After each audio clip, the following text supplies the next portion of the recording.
Hi, my name is Solomon Simukoko. I'm a digital media developer based in Wales. I started filming a few years ago, and from the very beginning of my life, I've always loved live events. Live events have always been the cornerstone of my life, my Christian experience, and everything like that. I've always loved the stage and live event and how to host them.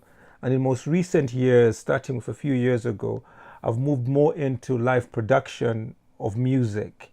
So I just want to go through a few steps with you so that you realize what can I do to, what are the steps which I go through personally when I did my different events to create an atmosphere and to capture the moment well. So, what are the key things you're considering? Remember, at this point in time, I want to make it clear that what I am talking about is the actual production. What happens on stage, I'm assuming that you have rehearsed, you've got things right, you're playing the right note, and you're doing everything else.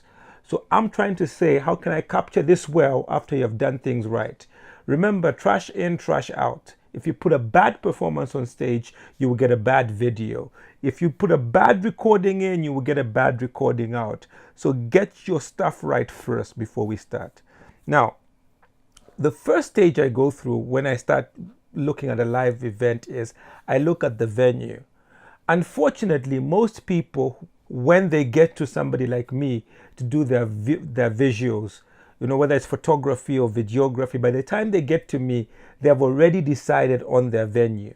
It's only in very few bespoke situations that anybody asks me, what should we look for in a venue? So right now, I just want to talk about a few things you're looking for in a venue. One of the key things you're looking for in a venue, I'm looking at my notes here to make sure that I'm doing the right thing. One of the first things you look for in a venue is you're looking for a venue without any windows. Yes, you've heard me. Try to avoid venues without any windows because natural light clashes with the light you're having here. The best way of looking at it is, have you ever tried ironing clothes early in the early hours of the morning? If you take an iron and ironing clothes in the early hours of the morning, you will notice it's hard to see the clothes themselves. That's simply because the natural light, the wavelength of the natural light is cancelling. It's called interference with the wavelength of the light inside. It's the same thing as when you film. More windows doesn't mean more light. More windows means more interference.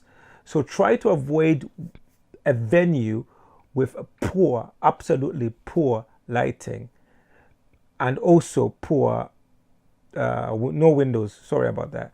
Now, the key issue I'll say is, what about lighting? Well, you can always bring more lights, but it's difficult to cover windows. But if you do get a venue with windows, think of time. You could start your event after it goes dark. You could cover up some of your windows, but it would be nice for you to avoid them because, like I said, most of the time, by the time you show up as a videographer and all that, they've already picked on the venue. Second thing is acoustics. Acoustics are a key thing when you pick a venue. I do realize that most of the time you're doing live recording, you're picking your sound off the mixer. But if people are stressing to understand what's going on in the audience, people won't really understand what's going on. So the best thing you need to do is look at a venue where acoustics are handled well. Look at a venue where the PA system is set and handles acoustic well. That way you know that whenever you're doing your recording, you're already starting on a good note. Like I've said before, trash in, trash out. So other things you need to consider when you're picking a venue. So say you've picked your venue. You need to go around your venue and look at a few things if you're going to do live filming. Firstly, where are your stage lights? So you need to look at your lighting. What is available? Because at this point in time, you need to ask yourself, does this venue have sufficient lighting to work, or do we need to bring in more light? Those are decisions you need to make at that point in time. Or maybe should we pick another venue? Because you may pick the venue and think the lighting will work, and then you realize it's not really working.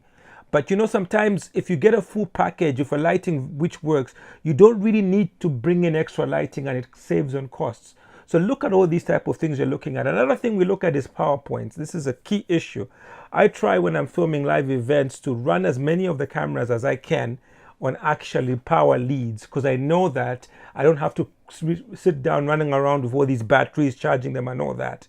So I run my cameras as much as possible on battery. So I need to know where I'm going to get my power sources from. So when you walk in, you need to know where all the power points are. One of the best ways of doing it is when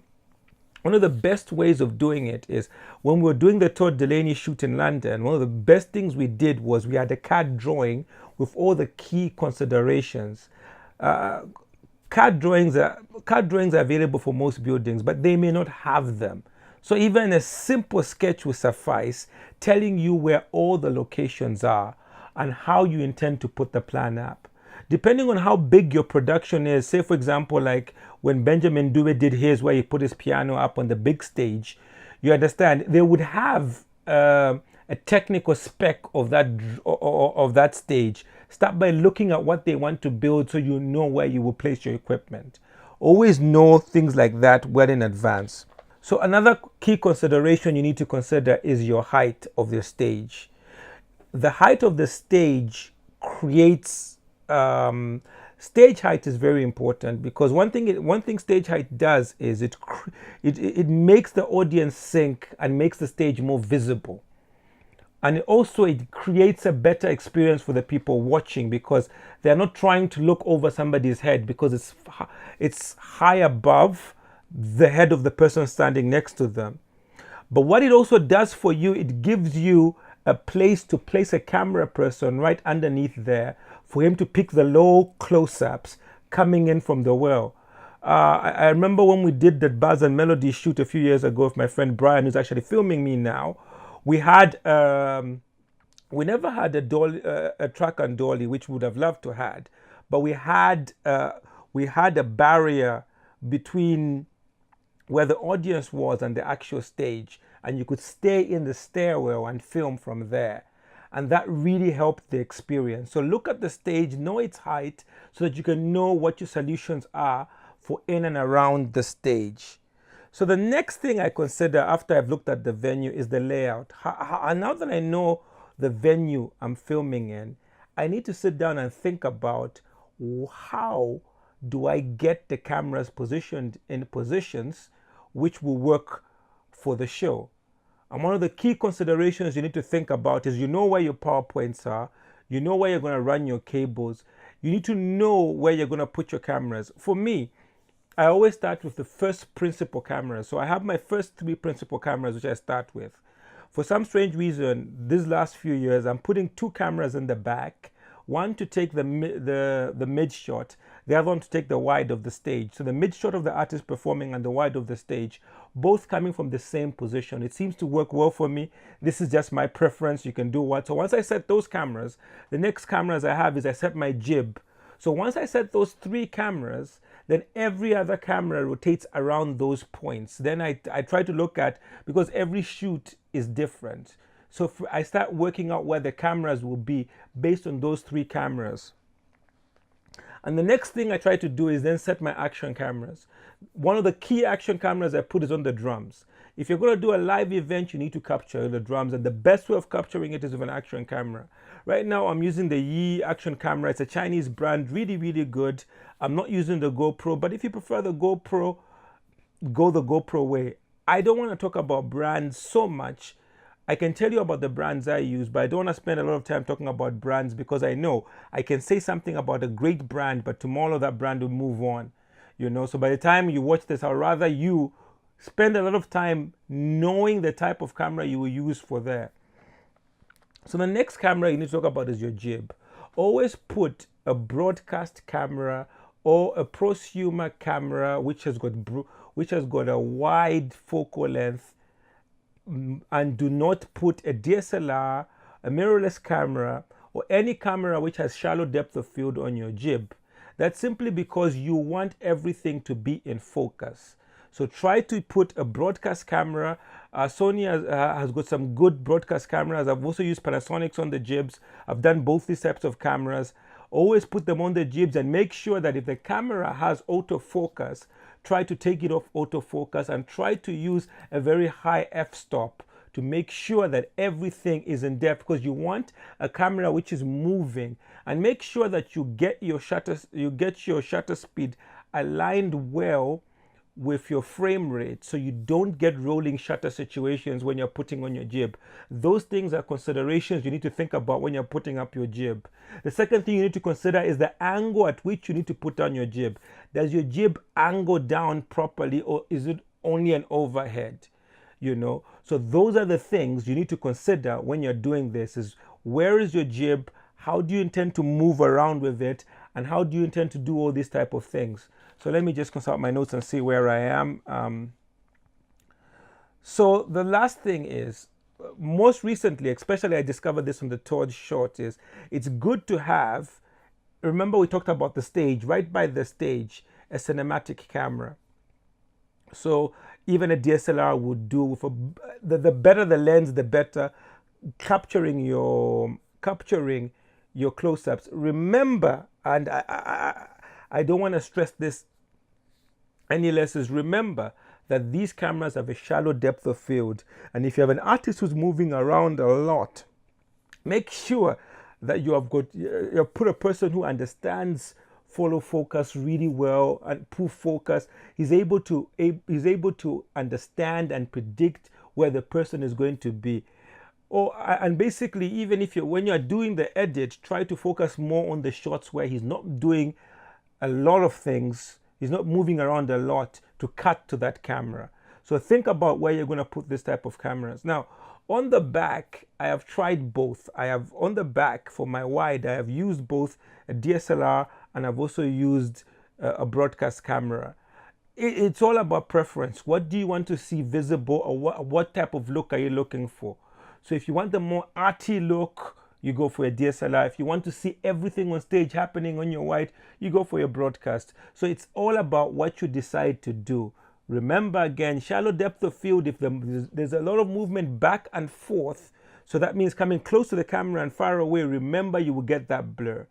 So make sure that you know the best camera to put for everywhere. And remember, high f-stop if you're going to do those type of things, because it's better to shoot a lot of these things in the broadcast camera, using broadcast cameras, because everything will be clean. But the cinematic look just adds an extra layer of beauty when it comes to these types of shots.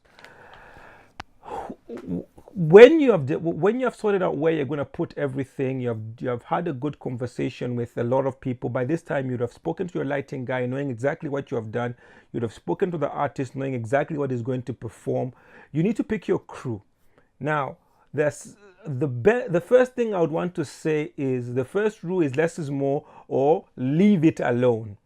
If a camera is going to be still, for example, taking a wide, and it's not going to do anything throughout the show except it needs being switched on and off, do not, and I stress this, do not put anybody on that camera. Leave it the way it is. Switch it on at the beginning of the show and switch it on when you need it, and switch it off when you don't need it. Don't put people on cameras which you intend to just run the way they are throughout, simply because you don't want things which are already all right to be messed with. So remember, every time you introduce a human, you're introducing human error. Then secondly, if you're going to have a jib or you're going to have a dolly, remember to, please, if you don't know what these terms are, I would suggest that you notebook, write them down, Google them. So if you're going to have a jib, you're going to have a dolly, make sure, absolutely make sure that you have somebody who has done this before, or they have gone through it enough times to satisfy how you intend to do this.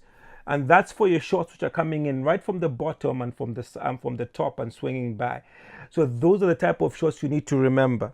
So, and then secondly, the rest of the cameras you can pick here and there.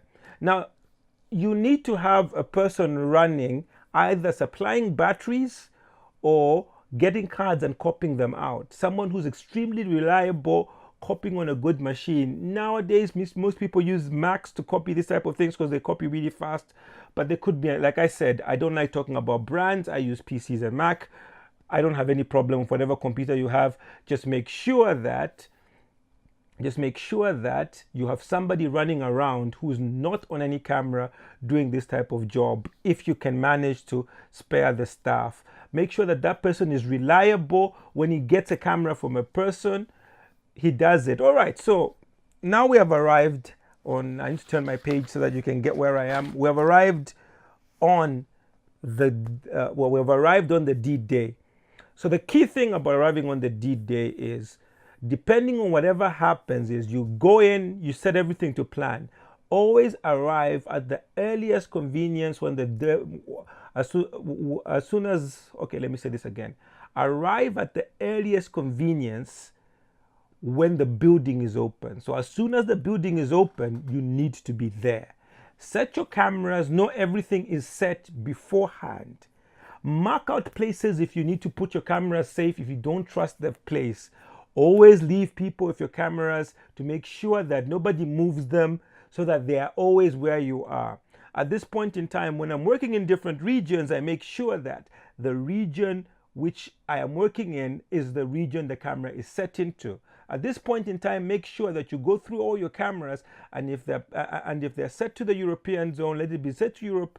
If it's set to PAL, if it's set to the American thing, make sure that your settings are correct at this point in time. Then when you make sure that your settings are correct at this point in time, you need to have your final conversation with your lighting guy. Find out what he intends to do. Now, if you're going to have a full dress rehearsal, that's fantastic. But if you're not, make sure you're there through sound check. Ensure you tell the lighting guy to say sound check is also light check, so that we can make sure we sort everything out. Then after you do this, during that period of time, frame your cameras. If you can frame your cameras, then you know that you don't have to think so much about them. Know the frames. Already, I've told you about a few frames here and there. The key issue is, don't have cameras with similar frames. You know, if one is on a wide, the other one should be on a mid, another one should be on a close-up. But make sure that you frame your cameras at that point in time, so that you're not worrying about what the frame is when it's action time. Now, once you make sure that everything is ready, spend time in prayer, give a pep talk to encourage your team. Make sure your team has eaten and drank a lot and they rest their legs, you know, a few hours before the show. Because the last hour, you need them to be standing, you need to be strong, and you need them to be of good cheer. All right. So now you have done everything. You have prayed, you have sorted yourself out, you know where you're going with stuff, you know how everything is going, you have had your talk, you know where you are. Second thing you need to understand is, a few things you need to understand is, are you going to have talk back in your filming? Now, talk back is just headphones and mics to talk with everybody. And are you going to be in a director's booth to see all this? I have done it both ways. I've been in a director's booth, and I've also been walking around to making sure everything is okay. It doesn't really matter. Just remember that you're walking around is not for you to be filmed. So you're not supposed to film yourself. Don't create an editing nightmare by walking around. Make sure that you have all your discussions beforehand. Game time is game time. So once you do your game time, everything starts. Game time is game time. The next thing you need to do and tell yourself is this. Make sure that you have checked your cards. Your card sizes will last the duration of the show, or you know when to change them. Make sure you discuss with the artist to take breaks on the maximum length of your shortest camera, so you don't lose any footage. That's the first thing you need to do. Make sure that you have planned your breaks in such a way, because you don't want to miss any camera not filming. Change through your cameras, make sure you copy them, but those are the key issues you need to remember. Batteries, cameras which need to run on batteries, and cards, make sure that they're able to run throughout. If you have cameras which can shoot dual, shoot both of them at the same time. Don't daisy chain the filming, meaning film from one card to the next. No, make sure you're filming at the same time, because I have lost footage before. It's not a nice thing if it's a one-off show. If it's a one-off show, please don't daisy chain. At the end of the filming, this is what I recommend. Don't leave the venue until you have copied the footage onto two hard drives. Onto two hard drives. Make sure that you've marked all your cameras.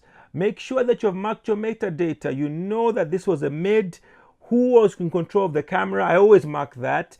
And I don't mark them. I will mark it as camera 1 wide.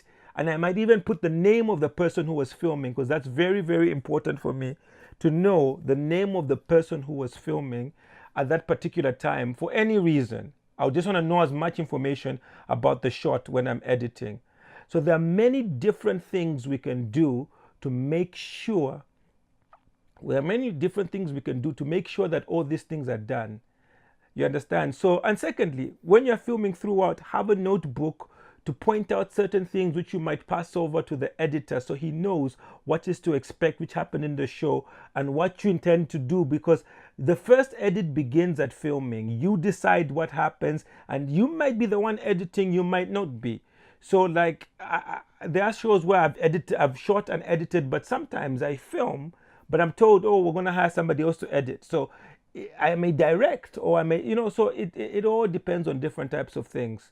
So guys, it all depends on what you intend to do. Remember, have a blast. Remember, capture the moment. Remember, every scenario changes. Now, the last thing I would want to talk about is this. During the event itself, there may be requirements for you to go live on Facebook.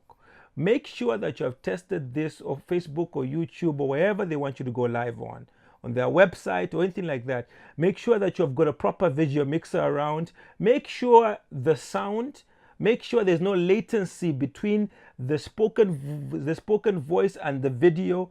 Make sure that you have gone through all of this before you go live. And once you have clicked all the checks, and make sure that you have made the decision about doing things the right way before you go live, before you make the decision to go live. Also, make sure that the person who's doing it knows that things have gone wrong. It's time for us to cut signal. So those are the considerations you might have.